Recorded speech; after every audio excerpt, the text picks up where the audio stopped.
How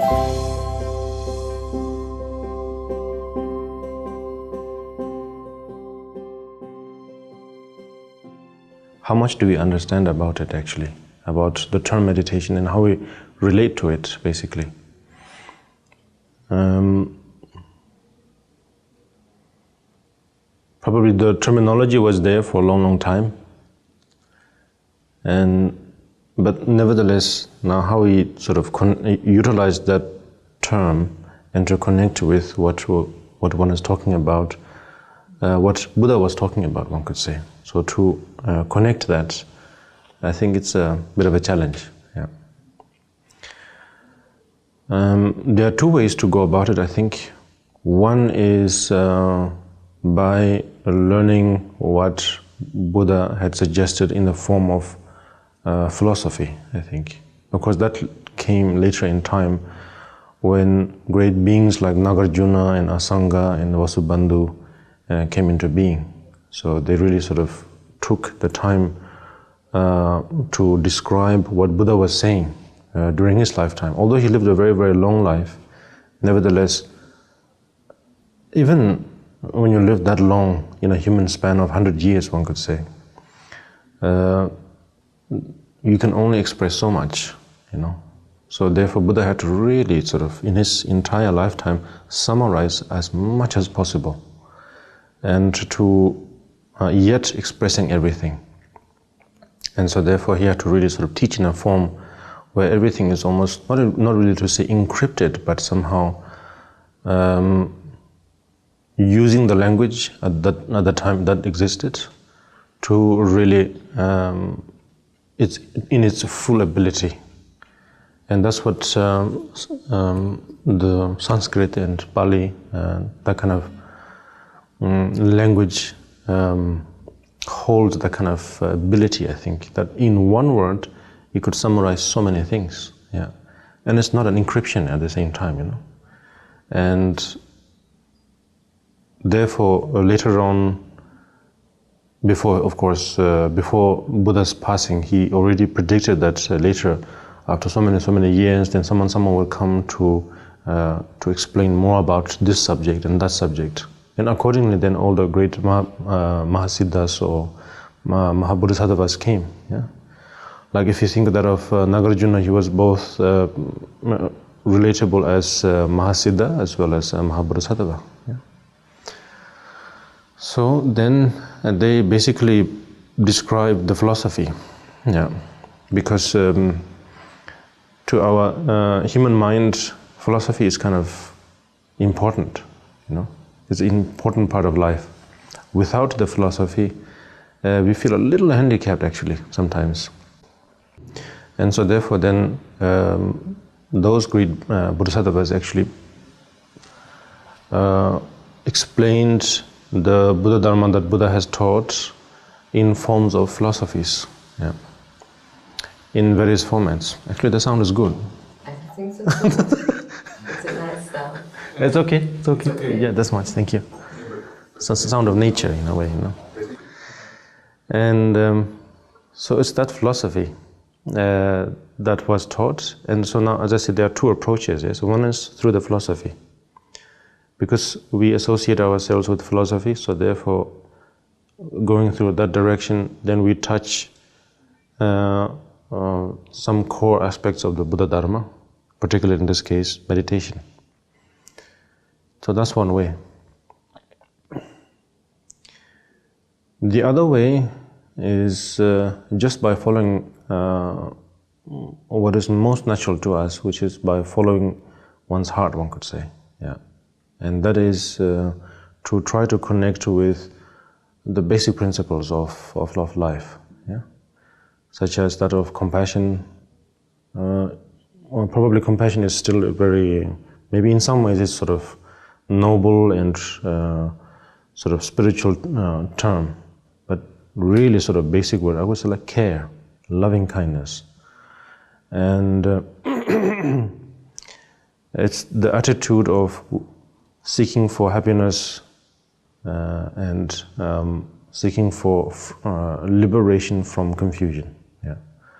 Karuna and Maitri. in Sanskrit words.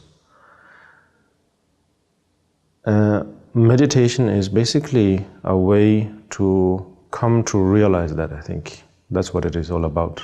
Yeah. And therefore, then, there is a ceremony, there is a ritual, yeah, that comes with it.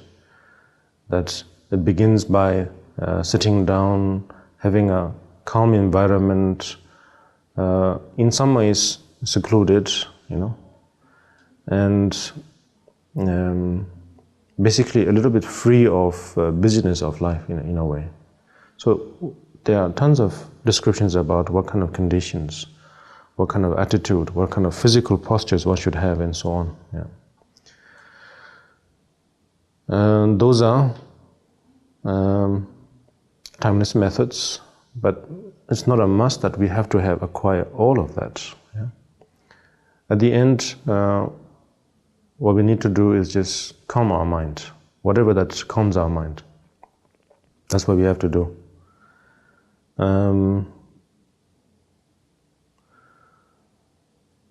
For me, to calm my mind, sometimes noise is helpful. Yeah, that's the thing. That's when I heard the breeze. Actually, it was actually calming, you know, soothing. Yeah. But I'm not just, of course, saying any kind of noise. Maybe it works for each individual. Is for some, maybe heavy metal is actually, you know, meditative. Maybe for some Mozart is, you know, meditative. Maybe for some techno is meditative. You know, so it depends. That's why I think in fitness rooms sometimes there are these sort of spa music. Yes, it works, and for some individuals, just the nature. That's all that is required. So whatever be it, we just basically need to find a way to calm our mind. That seems to be the basic aspect, requirements of meditation. Yeah. But this could be in some ways distracting, in a way that we might try to just think that that's what it's all about, you know. And so therefore, then we limit ourselves, restrict ourselves with just breathing, just listening to spa music and whatnot, and thinking that probably that's it. But I don't think so. Meditation says that it's two things, in Sanskrit, shamatha and vipassana. Yeah. So meaning that calming aspect is very essential. It's like the foundation, yes. But then on top of it, in order to really understand what compassion is about, then you need vipassana, which is awareness, one could say, in short.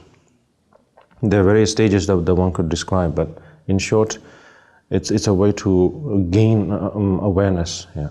And so therefore we train the mind to begin with focusing something very basic, like compassion. Yeah. In a almost one could say in a primitive stage, one could say. Probably that's not the right word. A very basic, simple aspect of compassion, that we focus on that. And by doing that, then we not only have already calmed the mind, but we're also making use of the mind. Yeah. We're not just wasting it. Yeah. And so therefore then we focus on that, and as our mind becomes more and more comfortable with it, which will, then we try to focus on a little bit more elaborate about the aspect of compassion. A little bit more. Yeah.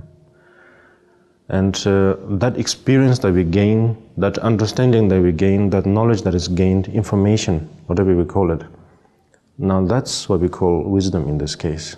Yeah. So that's a very, very short way to summarize meditation. Yeah. Initially we just imitate. Yeah.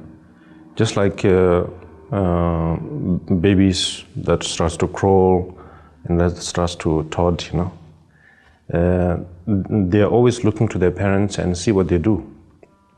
Yes, and they imitate that. And in the same way, it's difficult to say who we are at the moment, or where we are at the moment, whether we are still crawling or whether we are still trying to sort of stand on our feet, or we are already starting to run, you know. But nevertheless, there is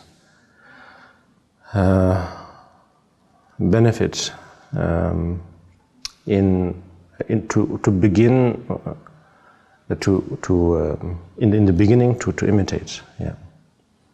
And sometimes that could take a bit of time, sometimes not, yeah.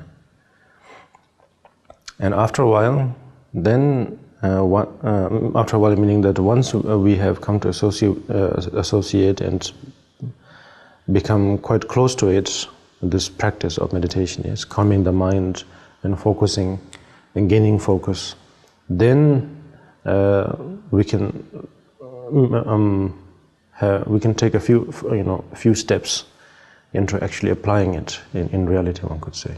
Reality in a way where we try to engage with others and see what is the strength and the ability of my meditation. Yeah. And so it's basically the path is kind of like a trial and error in a way. Yeah. And there's nothing wrong about that, I think. Yeah. We try, and in some areas we succeed, in some areas we feel that we're not ready, and then again we come back and practice, and then again, you know. So it's like flexing.